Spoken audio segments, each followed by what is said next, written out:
Let's be honest about something most people won't say out loud. When a woman chooses to live alone, without a man, the world doesn't always know what to do with her. Society often views her through a lens of suspicion, pity, or misplaced concern. Is she okay? They ask. What happened? They whisper. But here's the truth they miss completely.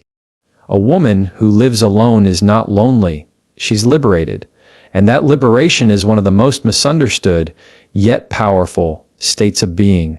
See, solitude is not the same as isolation. There's a difference between being alone and being abandoned. One is a choice, the other is a wound. A woman who chooses to live alone is making a statement, not just about her relationship status, but about her values, her identity, and her power. She's not avoiding love. She's choosing presence over performance, stillness over chaos, and depth over distraction. Most people are never taught how to be alone. We live in a culture that teaches us from a young age that our worth is tied to our relationships, who we're dating, who we marry, for kindness, who approves of us. Women in particular are conditioned to feel like they need someone next to them to justify their existence. That's not connection. That's dependency disguised as love. And when one woman breaks free from that narrative, something radical begins to happen.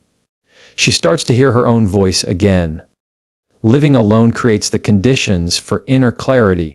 Without the constant noise of another person's expectations or the emotional labor of managing someone else's moods, she starts to understand what she actually wants, what brings her peace, what triggers her anxiety, what fills her cup. She wakes up in the morning and chooses her own rhythm. She isn't rushing to make space for someone else's priorities. She becomes fluent in her own needs. And here's the deeper truth: and emotional freedom often begins with physical space.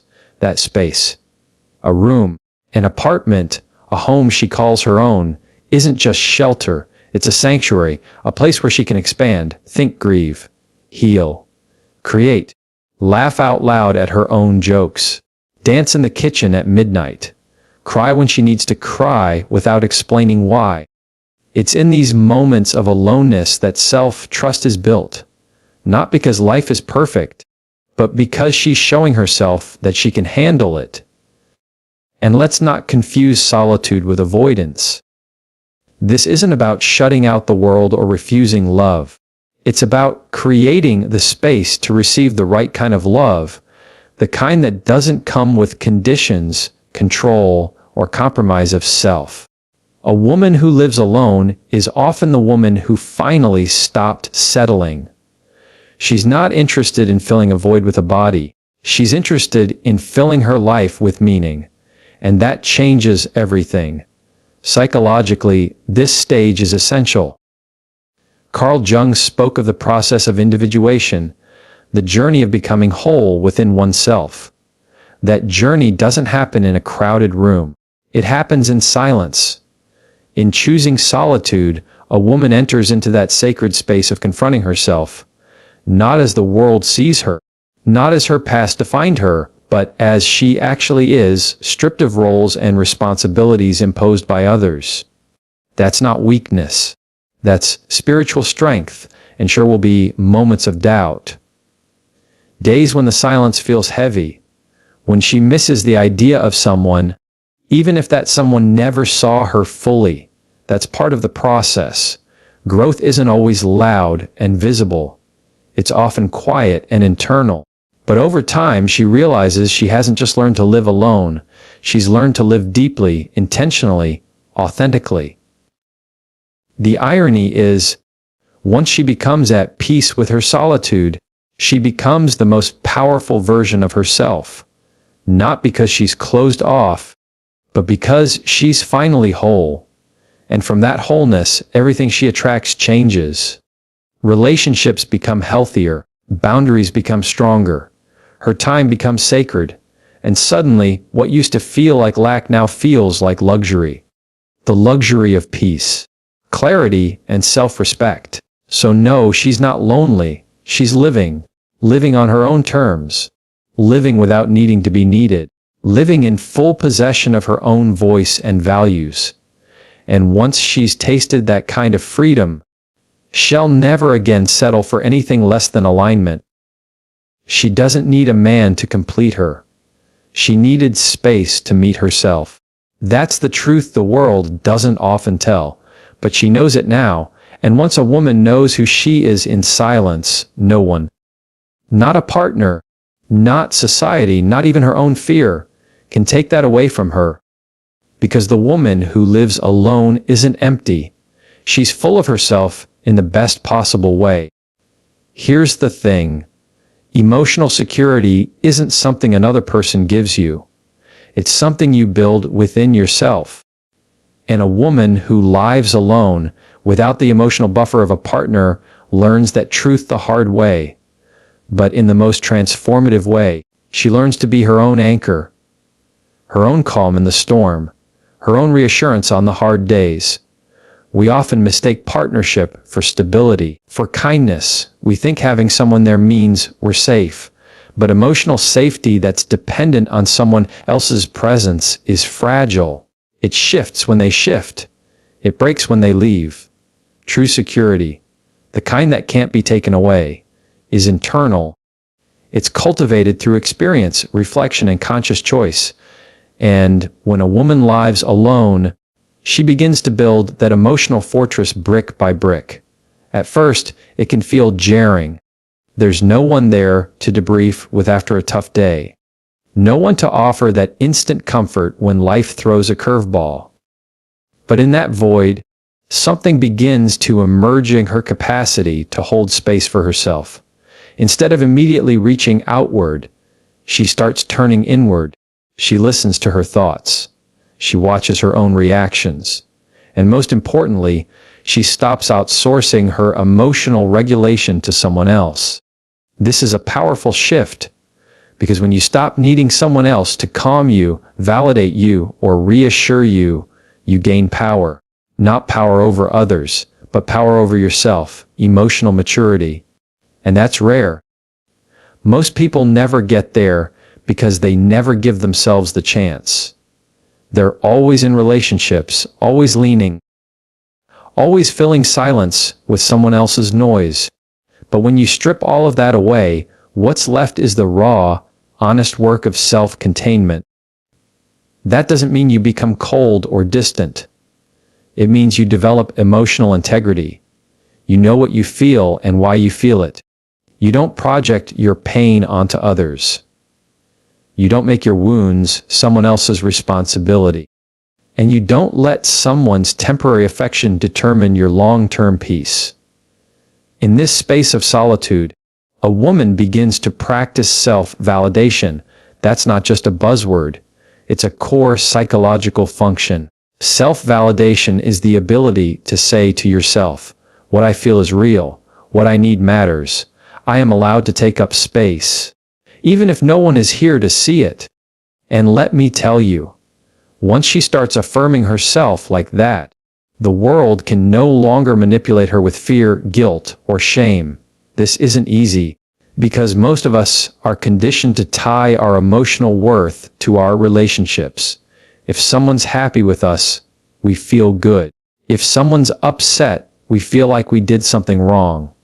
A woman who lives alone begins to unlearn all of that. For kindness, she starts to recognize that someone else's mood isn't her responsibility, that someone leaving doesn't mean she's unworthy. That absence isn't abandonment, it's sometimes protection. Philosophically, this is the beginning of what Viktor Frankl called existential responsibility. When you are alone, you realize no one is coming to live your life for you. No one else can carry the weight of your healing, your choices, or your destiny. That realization can be terrifying, but it's also incredibly freeing, because once you own your emotional world, you stop waiting for someone to rescue you from it. And here's the thing. When she finally stops needing rescue, she becomes someone others can't control. Not because she's guarded, but because she's grounded, She's no longer swayed by love bombing, no longer broken by ghosting, no longer craving constant reassurance. She trusts herself, and that self-trust becomes her compass. Now, when love shows up, it's no longer about filling a gap. It's about enhancing a life that's already full. She can receive love without losing herself in it. She can give love without betraying her own needs. That's what emotional security creates. The ability to connect deeply without clinging desperately. And that changes everything. You see, the woman who lives alone and learns to hold her own heart is no longer afraid of being alone again. She doesn't stay in toxic relationships just to avoid solitude. She doesn't tolerate emotional crumbs just to feel wanted. Her self-worth doesn't fluctuate with someone else's attention. She's stable within herself. And let's be honest, this kind of emotional independence makes her rare, not hard to love, but hard to manipulate. And that distinction matters. Because when you know your own value, you stop bargaining with it. You stop pleading to be seen. You stop performing for love. You just are. Grounded. Whole. So the next time someone wonders why she lives alone or pities her for it, they should understand what that space has created. It didn't make her hard. It made her whole. It didn't isolate her. It illuminated her. And what she found in that solitude wasn't emptiness. It was strength. There's a strange phenomenon that happens when a woman chooses to live alone. Suddenly, everyone around her becomes an expert on her life. They start projecting their assumptions, their fears, their expectations. Society doesn't quite know what to do with a woman who isn't orbiting around a man. And so, it labels her too picky, too difficult, too ambitious, too much. Or the classic, she'll regret it. But here's what those labels are really saying. A, she's not playing the role we expected her to play. Because a woman who chooses solitude, who isn't defined by partnership or male validation, disrupts a centuries-old script. That script says women are meant to be chosen, to wait, to adapt, to serve. But when she chooses herself, fully and unapologetically, she doesn't just break the script, she rewrites it. And that makes people uncomfortable. Let's talk about what's really going on beneath these labels. Most of them are rooted in projection. When someone calls a woman intimidating, what they often mean is, she can't be controlled. When they say she's too independent, what they're really saying is, she won't tolerate emotional laziness. These aren't flaws. These are boundaries misread by people who aren't used to a woman having any. And here's the deeper truth. These labels aren't about the woman. They're about the insecurities of the person speaking. See, it's easier to diminish what we don't understand than to confront the ways we've been conditioned. It's easier to say, she's bitter, than to ask, well, why does her clarity make me uncomfortable? It's easier to reduce her autonomy to arrogance than to admit that maybe she's just evolved past needing permission to live fully. This is what happens when a woman reclaims her life on her own terms. She becomes mirror-like. She reflects back to others the parts of themselves they've ignored or denied. Her peace exposes their restlessness. Her standards reveal their compromises. Her wholeness makes their codependency visible. And not everyone is ready to face that. But the woman who lives alone, who's done the work of being with herself, sitting in her own silence, confronting her own patterns, she no longer fears being misunderstood. That fear dies when you realize your identity doesn't depend on being explained or accepted. She's not here to be digestible. She's here to be real, and make no mistake, this takes strength, because the pressure to conform is relentless. From family, from culture, from peers who mean well but don't understand. there's this underlying message that being single past a certain age means something's wrong. That choosing independence is a failure to settle down. But what if she doesn't want to settle? What if she wants to rise? Choosing using yourself in a world that tells you to shrink is one of the most radical things a woman can do. It's not about rejecting love. It's about rejecting versions of love that require her to abandon herself. It's about saying, if being loved means losing my voice, I'd rather be alone. And that kind of self-respect isn't arrogance. It's wisdom. Philosophically, what we're talking about is the shift from external identity to internal sovereignty. When you stop basing your value on how others perceive you, you reclaim authorship of your own story. You stop being a character in someone else's narrative and become the narrator of your own. That's agency. That's empowerment. And, practically, it means she no longer entertains relationships that drain her. She no longer bends just to keep the peace. She no longer stays in rooms where she has to shrink to be accepted. She knows now peace is better than attention. Truth is better than validation. Solitude is better than self-betrayal. And once she knows that, she's immune to manipulation. The labels stop sticking because she sees them for what they are. Projections, not reflections. She doesn't internalize society's discomfort anymore. She understands that being misunderstood is often the tax you pay for being authentic. And that authenticity, it's her power. Because the woman who lives alone isn't hiding. She's choosing.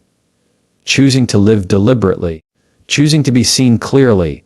Choosing to protect her energy, her time, her emotional landscape. She no longer wears labels that don't belong to her. She's not too much. She's not too little. She's enough. Exactly as she is. So when the world tries to define her, she doesn't fight it. She just keeps building, living, expanding. Because the truth is, she doesn't need the world to understand her. She just needs to understand herself. And once she does, everything changes. Because a woman who knows who she is and refuses to be reduced is the kind of woman who quietly changes everything around her. There's something profoundly transformative about a woman living alone, not just physically, but emotionally, spiritually, and psychologically. One of the most powerful outcomes of that solitude is this Jesus. She learns the art of boundaries, and not just the surface-level kind, like blocking a number or declining an invitation, but the deep, internal boundaries. The kind that protect her energy, preserve her peace, and define her identity. When a woman lives alone, she starts to see what life feels like when no one is constantly taking from her. She begins to notice how her body relaxes in the absence of tension, how her thoughts settle when they don't have to accommodate someone else's chaos. In that quiet, she gets clear on one of the most vital truths. Her peace is not up for negotiation. Here's the thing. Many women are never taught how to have boundaries. They're taught how to be agreeable, how to accommodate, how to smile even when they're exhausted, how to make others comfortable, even at the expense of themselves. And when that's all you've ever known, boundaries can feel like rejection. They can feel selfish, harsh, unloving. But living alone changes that. It rewires her understanding of what boundaries truly are. You pause. She realizes they're not about keeping people out. They're about keeping herself intact. Boundaries are the structure within which self-respect lives. Without them, she was constantly overextended, always giving, always pleasing, always trying to earn space in rooms where she was never truly seen. In solitude, all of that falls away. There's no one else to manage, no emotional firefighting, no unspoken obligations. It's just her and the mirror. And that mirror doesn't lie. She starts to see how often she used to betray herself. Agreeing when she meant no, staying when she should have walked away, explaining herself just to avoid being misunderstood, and she makes a quiet decision never again. She learns how to say no, not out of anger or defensiveness, but out of alignment. You create space for kindness, because when you're clear on your values, on what you will and won't allow, you don't need to justify your boundaries. You simply live them, and people either adjust or they exit. Either way, you remain whole. And here's the deeper layering. Boundaries aren't just about others. They're also about the self. Living alone, a woman learns how to set boundaries with her own patterns. She notices when she's spiraling into old habits, overthinking, overgiving, overexplaining. She catches herself when she's about to entertain someone who doesn't match her energy. She becomes her own guardian, her own filter, her own emotional gatekeeper. Psychologically, this is a sign of high self-awareness. When you can observe your own behavior, pause, and choose differently. That's emotional intelligence at work, and it doesn't happen by accident. It's developed through time, space, and the willingness to sit with discomfort instead of escaping it through codependency. Boundaries also give birth to something deeper, discernment. She no longer lets people close just because they're familiar, charming, or persistent. She reads energy now. She watches actions. She pays attention to how she feels after spending time with someone. Does she feel seen, or does she feel used? Does she feel energized, or does she feel drained? That level of self-check-in becomes her compass. It guides who gets access and who gets dismissed without guilt. She understands that not everyone deserves proximity, that access to her life is a privilege, not a right. And when someone crosses a line, she doesn't second-guess herself anymore. She doesn't apologize for choosing herself. She simply enforces the boundary and moves on. That's not cruelty. That's maturity, honest. This boundary work doesn't just protect her peace. It elevates her entire life. Because when your boundaries are strong, your standards rise. You stop settling for the bare minimum. You stop romanticizing red flags. You stop participating in dynamics that leave you empty. You become selective. Not because you're bitter, but because you're healed. And the people who come into your life now, they feel the difference. You're not performing. You're not proving. You're not persuading anyone to stay. You're just being fully, honestly, authentically, for kindness. And those who are aligned with that frequency will meet you there without you having to chase, beg, or bend. That's the beauty of boundaries. They don't just protect you from harm. They protect you from becoming someone you're not. So no, she's not lonely. She's not guarded. She's not cold. She's clear on what she needs. Clear on what she won't tolerate. Clear on the life she's building. You create space for kindness, one boundary at a time. And that clarity, that's what makes her dangerous in the best possible way. Because once a woman stops negotiating her peace, she becomes unstoppable.